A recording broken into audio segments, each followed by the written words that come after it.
Melissa, Sí. good afternoon. Hola. Very nice to meet you. Likewise, mucho gusto. Please tell me about yourself. Where are you from, and when start the love for the wine? Okay.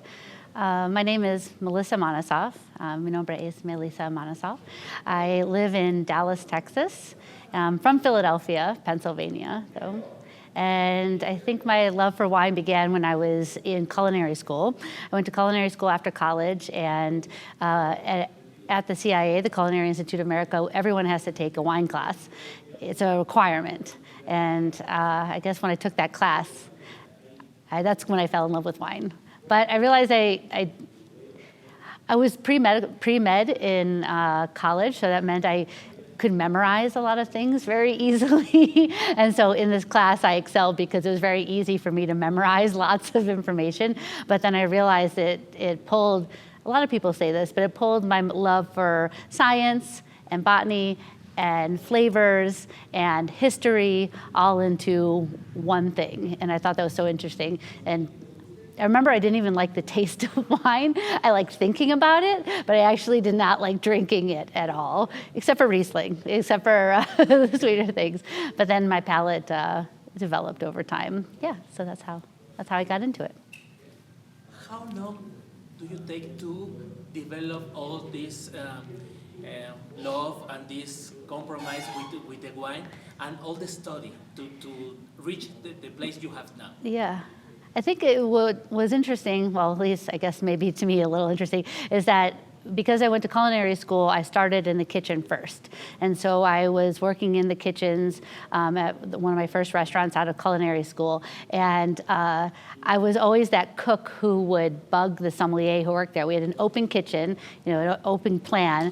And the sommelier there would always put her things next to my plates that I used because I was in the kitchen. And I would always bug her to come to her wine classes, and I was always the person from the kitchen who would come to the wine classes. And back in those days, that didn't really happen very often. And so over time, after a while, I started taking a job working with her with the wine. And so I really just worked in the cellar, just wearing sweatpants and sweatshirt and organizing bottles. I didn't even work in the front of the house or on the floor of the restaurant yet.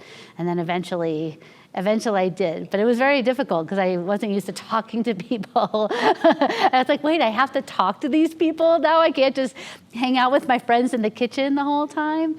And so then I had to learn to be a little bit more social and talk to people. But she was also going through the Court of Master Sommeliers programs at the time. So I started to follow into her footsteps with taking the WSET classes simultaneously with doing the Court of Master Sommeliers classes. So I kind of did both of them at the same time as I was going through. And so I took my introductory sommelier course in 2002. Shows how old I am. Nice. And then in 2004, I took the advanced. And then I passed my Master Sommeliers in 2010. So it took 8 years. From day one, from the start to the end. And which was the main challenge for you in that in your life in that moment? Yeah. What's the more important to you become a sommelier? Yeah. I think it's one of the great things is that I did the thing every day, meaning I was a sommelier. I worked on the floor of a restaurant every day of my life. So me practicing and studying for the exam was part of my job, meaning that I did that thing, practiced tasting and service every day because it's what I did for a living. And so that really helped me a lot. It's interesting when I look back on it that I don't think if I would have told you what I thought my challenges were, they were different in reality. So sometimes people get very, very nervous in the exam. And sometimes things that you think you're great at or you really are good at, once you get to the exam, you become very nervous and you change in your mind. Your mind changes and you're not able to be the person you know you can be and show all the hard work that you've studied. So for me, I think the first time I knew tasting was not going to be, I know this is the opposite of what everyone else says, is that I did not think that tasting exam would be very difficult for me. Like, I didn't think it was going to be a challenge, but I wasn't worried about it. But what I realized is that it's your mind, that there's three parts to the exam. There is the theory portion, the tasting portion, and the hospitality and service portion.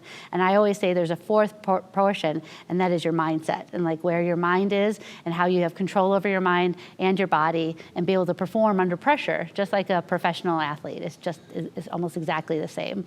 And so I did not know that that was going to be the case. And so what was interesting is that when I had tasting, I was just like, whoa, what happened? I was totally on another planet. And then I learned to train my mind, and I did better the next time. And then the thing that I do, I guess, the most or the best every day was service. And again, I didn't think I would have any problem with it, but I had a problem. Where everyone else did not have a problem, I had a problem. So it was really about calming my nerves and being able to have grace under pressure and just being myself. So, and that's not studying. That's not stuff that you can study in a book. It's really just learning to meditate and being present with yourself and learning to control your mind, really. So yeah, that's... The result is amazing. Yeah. I really say. Well, now tell us about your journey to Mexico. Why is Melissa now with us, and what are you doing with us? So I think that's why I was thinking about that the other day. So it's been 9 years now, probably 8 for me. But I remember it was sort of handed to me. They're like, Melissa, you are in charge of Mexico City now. And I'm like, what? I'm like, what do you, okay. I don't really speak as much Spanish as I should, especially, something I should be working on. And so it just, I guess, fell into my lap that I was suddenly in charge of it, which I know there's not a great answer for that. But I think what everyone knows is that over the years that I have been taking care of these programs, that the love for Mexico City has grown. At first, when I came, I was like, I wasn't sure what to expect. I'd never, actually I had been down to Mexico City previously, but I really just kind of, I guess, made it my own in some ways, or helped.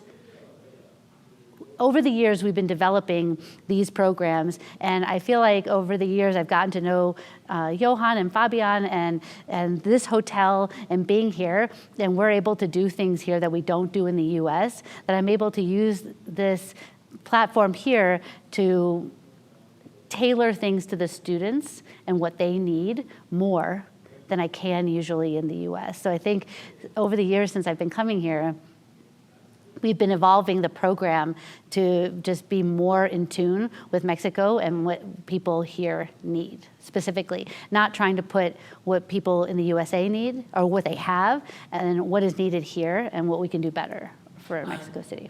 What will be the main challenge for the Mexican students now? So as we've evolved over the past few years, I can hear them in the lecture room behind us, that the last 2 years, we have been lecturing, all the lectures are in Spanish, 100%. So the thing that was a challenge before, we made that not a challenge anymore. So the exam is in Spanish, the lectures are in Spanish, the PowerPoints are in Spanish, everything's in Spanish. Whereas previously, everything was in English. And so now when we see what the challenges are, we make the changes so that thing is not a challenge anymore. And so I'm proud to hear them in the background here teaching in Spanish, and that the students really are then able to engage more because they understand more and they're able to succeed and engage with the master sommeliers in a different way than they were able to before. And I think that's really special. It really makes me, my heart feel full to see that. And I see it. I really see it. Last one. What will be your message for the new students, the Mexican people who maybe never taste wine, maybe one in the New Year's Eve? But what will be your message for them? They want to start in this world. What is the first step? There's one thing I was going to say about some of the challenges for the Mexican students that I think is important, that the mentorship here and knowing that mentorship goes beyond borders, that when they need help with a course or an exam, if they want to move up in the program or move to take the certified sommelier exam, or if they want to go to the advanced. I think the challenge is that they're not sure what to study and how to study, and maybe there isn't as much mentorship always with master sommeliers here. We now have a master sommelier here in Mexico City, which is great. So I'm hoping in the next couple of years that we'll be able to rectify that challenge, that the students know that there are people here that are in their corner that can help them, and whenever they need it, if that makes sense. That they don't feel alone, and this goes right into your question about what I hope that they know, that a lot of times people think that we're a closed organization, meaning that they come in, we teach the classes, and then there's nothing afterward. But that's further from the truth, that we would love for them to be in contact with us. We would love for that to do mentorship sessions, whether it be via Zoom or via other platforms like that, so that they could have more education and more mentorship in order to take the first step. So really the first step is the introductory sommelier course. And there is a lot of self-study ahead of time, meaning just from the workbook, reviewing some of the workbook, but we teach everything here in the class. Everything is in Spanish, and we teach them how to taste wine, teach them about the regions of the world. And yesterday, many of the students in the class, even right now, were a little bit, hesitant, a little bit, not sure what to expect, a little bit scared of the tasting. They are all having a really great time right now because there's no pressure for anybody to know something that they don't know. There's no pressure for them to be on stage or have to prove themselves. They just have to sit back and learn and enjoy tasting wine, and that's what it's about. So. Okay, Melissa, thank you very much. Yes. It's lovely. Oh, yes, thank you. And all the success. Oh, yeah, thank you. I appreciate that. I hope so, yeah. They're having a good time in there. It's long days, but they're really enjoying themselves. When So. you enjoy something, your days are shorter. Yes, it's true. Yes. It's true. I've watched them evolve, in the class evolve, especially this year and last year too. That people were very nervous at first, and now they're really open. And I hope that's what we want to do, is set the tone. That sometimes wine holds people think that you have to be here in order to, there's nowhere to start. You have to be here or nothing. But that's what this class is for, is to start in the beginning and just really take it from the step one. And then, and hopefully we present it in a way that's relaxing and people can just enjoy themselves. And that's what I hope. The best way to learn. Yeah. Yes? Gracias. Thank you very much. Yes, Melissa. thank you.